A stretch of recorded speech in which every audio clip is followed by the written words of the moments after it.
அழகான சின்ன தேவதை அவள் தானே எங்கள் புன்னகை. நாள்தோறும் இங்கு பண்டிகை, நம் வானில் வான வேடிக்கை. இதுபோல சொந்தம் தந்ததா இறைவாவா நன்றி சொல்கிறோம். உனக்கேதும் சோகம் தோன்றினால் இங்கே வா இன்பம் தருகிறோம். சரவெடி போல் சேர்ந்து நாம் சிரிக்கலாம், அதிரடியாய் வாழ்ந்துதான் காட்டலாம்.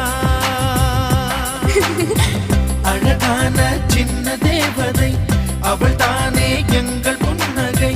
நாள்தோறும் இங்கு பண்டிகை, நம் வானில் வான வேடிக்கை.